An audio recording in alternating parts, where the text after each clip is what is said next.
conditioning the players and making sure that you get in as safe as possible. As now we got Twexy wanting to take an aggressive fight onto this as well. He gets in right now as we get our quick stab fly up, which will perfectly kind of help us with this one. 99 damage tags. We have Twexy had NA East record of 6 unassisted eliminations last game, and as you see there, I think that's going to make it 1 this game as well. Maybe a bit of an assist, but man, Twexy is walking through players right now.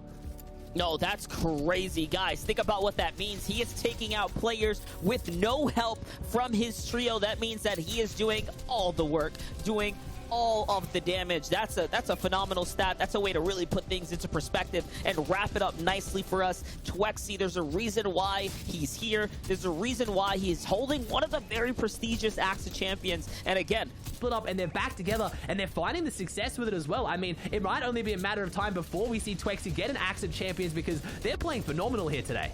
They're playing really good. They're definitely in the race right here because, you know, it's either them or Reverse 2K, Miro, and Day right now who are in the battle for first place. Tabman's going to go down to Illistone in the feed. Jack's going to find Dusky. Skittles finds Edgy. It's a rough day out there for Edgy and crew as Teo gets wiped up, Chimp gets wiped up, so a tough game 3. This is a pace changer right now. We're seeing, again, teams that we've been rooting for now getting knocked out a bit early, so that's going to shake up the standings. Finally, though, Bizzle, Clicks, and Booga have a taste of the high ground. This is their game to bounce their way back in the competition at 16 points, right? They need more. They're going to need this big game to go in and catch up. This is what they need, and this is a team that is no strangers to high ground. They know how to play this. You're going to see Booga take that front side, hold it down. What you're probably going to see is Booga and Bizzle doing most of the tarping while Clicks goes high ground, sits back, holds with the big AR tags, and then keeps bouncing the front side. He's got a few of them as well. They've got a few together as a team, so this is a fantastic position for them to be in right now. 58 builds on Clicks as well. Not too bad. 3 eliminations, so we know they have their surge as Slacks takes down Dukes in the 3, and you've got the big tarp. They have really established themselves for this, but are we going to see a sneaky play like we've seen so many times from Degen Ages Skittles taking height late? We saw it from Gabe Tahi and Sprite in game number 1. That got them the victory royale. Can we see a team do it to Booga, Bizzle, or Clicks, or are they going to have their big moment to surge up on the leaderboard? Because it's a 12-game format, but we've talked about it. This team's got the pressure on. They're going to be feeling it. The longer they leave it, the more the pressure's going to sink in. The mental fatigue is going to sink in, and this team needs to have their big game now as Edgy takes down Threat, so they're still in a monster. Yeah, but here's the thing. Booga, Bizzle, and Clicks doesn't realize how much of a danger is down underneath them right there. Acorn, Slacks, and Jackson on that wide shot showed us that they are creeping their way up, and there it is. They actually end up pouncing just as I was trying to set it up. Okay, Acorn gets a little taste of high ground, and Clicks. Clicks is quick, though. Of all players you're going to go up against, you know he's got the skill to hold down that high ground. So it is going to play out well, but I was setting it up because I saw them lurking, and those are the little plays. I'm not giving up yet, though, Monster. That was a beautiful setup. They've got that RPG. We saw Clicks' instant reaction was to crank up. He hit the 90s, built up a little bit high. I mean, right now, that tarp is 1 RPG from coming down, so they've got to be really careful. They are so high up. I think they've tarped out a little bit, again, a little bit prematurely. They wanted to build it up, and now they're going to have to go for the bounce at the front side, saving those materials. Can they regather the high ground? Jack, Acorn, and Slacks made the move first. Are they going to go up for it? No, Clicks is going to go up for it as well, but he's eating through the material. He gets coned off. Someone's fighting him. He only has 23 builds. Clicks has to chill here. He has to relax. Clicks, you have 17, 14, 13. Bouncing up. Clicks does not care. He is full sending on this high ground. Slacks, Jack, and Acorn give it up. Clicks holds it, but at what cost, Monster? He has 7 builds left now. Listen, an arm and a leg, that's the cost right here. It's gonna really start to catch up now as he only has 40 builds to work with and very, very limited. Again, everything, right? This is rough. There it is. Now playing into the storm line. Still on that pepper effect. How do you save yourself here? You don't have much. Fall damage is gonna go in and chip into him too. And here, he finds some loot, but it's up against a trio. And that's what happens when you fight for high ground. On the other side, it's Nut and Twexy who took their time, watched it all unfold, and got granted this free high ground now. Yeah, none to actually got gifted it, but Jack, Acorn, and Slacks are still in this lobby. They built up, they invested a little bit of material, but they pulled out early. They showed their competitive experience. They were like, look, okay, this guy, whoever it is, they don't know it's Clicks. Maybe they do. They were like, hey, man, you want this more than us? You can have it. We are going to take it back later. Jack, Acorn, and Slacks have been lurking. This has been textbook high ground retakes, Monster. Honestly, like, go back, hit the VODs, guys. Watch this game. This is game number 3 of the NA East Finals on day 1. This is how you take high ground. They've gone for a 3-6 separate times managed to condition it more and more, but now they don't have it to themselves though. Bucky, Kanata, and Macwood are lurking. They're going to try and jump this off them, but they now see it. Jack has that RPG. They haven't shown their hand now. They've had the ace in the back pocket. They've had it in the sleeve, and now they bring it out. And unfortunately for Macwood's team, they are reeling. They're trying to drop down. They're trying to get away from them. Jack, Acorn, and Slacks are running away with this game. Yeah, and also, D-Gen still in this as well. Edgy still in this somehow with Commandment. I saw Day lighting things up too. Remember, they were up there. They're on the comeback. Creo, Dragon's Breath from behind though. It's a 50 and then the follow-up. Well played there for the quick knock. And then a clean up onto Riversen. And he's got his crew. He's got Illis there to back him up. And that's going to make it for their 7th elimination now. They are the kings of the low ground, and they have the Dragon's Breath.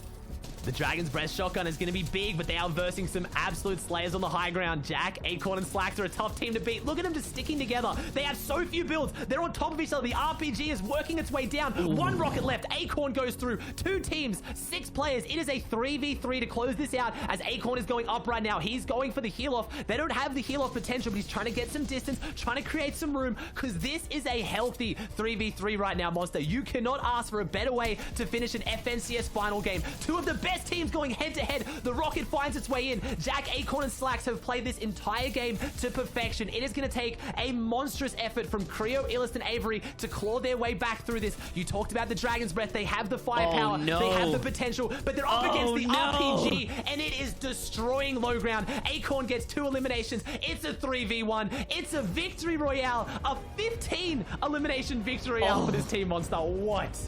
The snipes come out, the pressure comes out. I called the wrong game because they have had absolutely brutal zones as zone goes far northwest again. This is the complete opposite end of the map for them. Commandment going for those splashes, trying to heal them up a little bit. He's even doing it to keep Centered healed up because he's going to go for the med kit anyway. They've got the shields. They've somehow made it to zone, Monster, but this is just putting off the looming threat. They're not getting Storm Surge out of this. They're getting tagged up by everyone else. They're getting no damage out. They're 300 above, so they just need to survive this absolute lobby focus on the edge here because, man, these zones are being so brutal for this team right now. And it's crazy how they just got away with that. Like, the fact that Narwhal, Crunchy let them stay alive is ridiculous because they got the shield crack onto Commandment. They knew they were late in the storm. And just looking by the skins, we all know who this trio is, but that's the difference sometimes. It's the respect. It's like, do we really want to fight them right now? Right? Like, so, again, they get to stay alive just based off of the pure reputation here, and everyone else has to keep moving. That they're going to be able to work with. At least the Storm Surge is not going to be the biggest problem for them. But rotating through now, playing through enemy builds. They're playing with fire here on the cut through, but there's not much else they can do. As Reverse 2K, Day and Mirror, I'm happy we get to see them. We get to check in with them. Only 24 damage above. Dragon's Breath. Wait for the box dive. It's going to be coming here shortly. Yeah, if anyone's going to go for the Dragon's Breath, you see Centered. We got to see Creo use it last game. Kind of go for a bit of a window edit and then the Dragon Shot. If anyone's just going to go in and use it big, it's going to be Mirror or Day. They really are 2 of the most aggressive players on NA East. Quite often, more than not, we see jokes made about Reverse 2K kind of having to keep them on a leash, trying to keep the Rabbit Dogs back from just jumping in any box they can. But right now, only just above the Surge. They need to find their damage as the big RPG comes in. I think that was a triple connect as I see Centered, Edgy Command make the bounce for frontside. They're going to set up on that ulti low as Bucky, Kanata, and Mac would have their high ground under control. And look at the loadout for Kanasti right now. Kanata is set up for success. Yeah, for sure. He's got everything that he needs to go and bring this one home, and trust, once things get rolling, that zone gets tighter and tighter. He likes to jump down and take those box fights, but that could be, again, the double-edged sword. And look, he's already setting it up. He's coming on in closer and closer. As I'm setting the stage, he's getting right into the comfort of it. This is where Kanata shines. He will be able to find something big if he continues on this track here. Let's see it. Macwood on the front, though, has to be very happy with how far they've come here. This is the game for them to bounce back up. This is the game for them to get back in to this conversation for a good day one. I mean, Commandment Centered, Edgy right now in 5th place. I talked about it. If you can have good games when you get terrible zones, you are looking like you can take out the whole weekend with a 12-game format. This is the consistency we like to see. This is the reason why Centered, Commandment, and Edgy are mine and Reese's pick, the only team to get double picked by the caster and analyst, because we had so much faith in them, and you are getting to see a clinic of how they play their low ground. The big tarps, leaving these open angles, making sure they stay front side and they stay hip to hip. I called it Game 3 of NA East was a clinic of how to to play high ground. Let's see game 4 as the clinic of how to play low ground, as Commandment taking those little bits of storm damage to make sure they have the front side. Now he's going to cut across. He's going to build that wall in front of that team and cut them off. It's all about control. It's all about pressure. Even if they're not using their weapons, the builds and just the knowledge, the reputation they have, Monster. That team knows that that is going to be Sensed, Edgy, Commandment next to them. They're going to have Bucky, Macwood, Kanata above them. This is not a good spot for anyone to be in. No, definitely not. As now we're approaching top 10. This next Elam's going to mean so much for these trios. It's all for third place right here. This is where the big placement points come up. Can Commandment secure it? Can Edgy get it? Will Sense be able to do it? They do. They stay alive just long enough. But off the hands of Spegu, who pops off, he lights up the feed. He wipes the full trio. And Commandment now cleaning up house down here. We're looking at a good old-fashioned 3v3 once again. They need to jump up here. The 3v3, and with two of the best teams in the business. Now it's a 2v2 as well. It's Edgy and Commandment. They've got to drop them down. Commandment has it. He's got that big epic charge shotgun. Takes them out. Here it is. Commandment, Edgy. You've lost your leader centered. What can you do? Commandment being known as a tarper, but has some of the best fighting mechanics in the game. Gosh. And there it is. The big 70 tag. The big 142. Commandment leading the charge on the low ground with the builds, and now he leads the charge in the end game with the big charge shotgun. He's going to go up. He's going to stay in zone here, and they do. Commandment sends an Edgy with every... Oof.